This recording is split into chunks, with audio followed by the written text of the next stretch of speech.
Dobrý den, vážení fanoušci, diváci a hráči čekající na nominaci.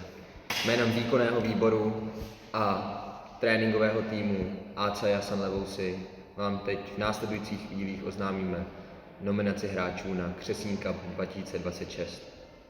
Ještě jedno malé upozornění.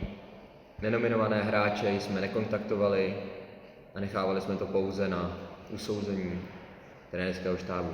Nyní už předávám slovo hlavnímu hráči a kapitánu Jiřímu Miklošovi. Já vlastně zastupuji hlavního trenéra Jiřího Mikloše staršího.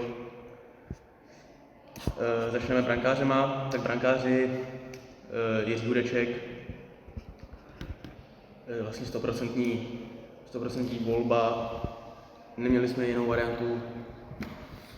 Obránci Tim Davignon, Richard Štovíček, Radim Vrána.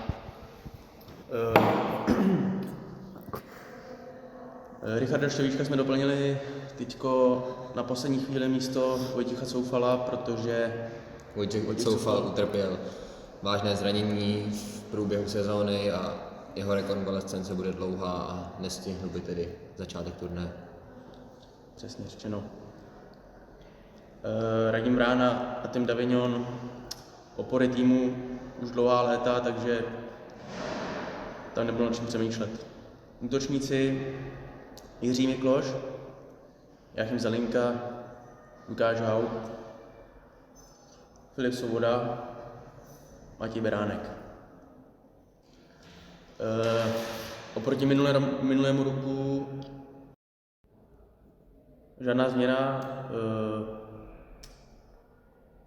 Jáchym Zelinka, Lukáš Haut, Jiří Mikloš, siloví hráči, tak na brány, přirození lídři, určitě podpoří mladé a rychlé záložníky Filipa Svobodu, Matěje Beránka. Hlavní trenér Jiří Don Mikloš. U hlavního trenéra bez pochyby držitel licence UEFA B. Tahoun dokáže kluky vyhecovat. Jasná volba. Turnajový proces začne 2. července.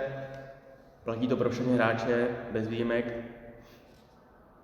A bude se to táhnout až do 4. července, kdy den završí turnajem. To je od nás všechno.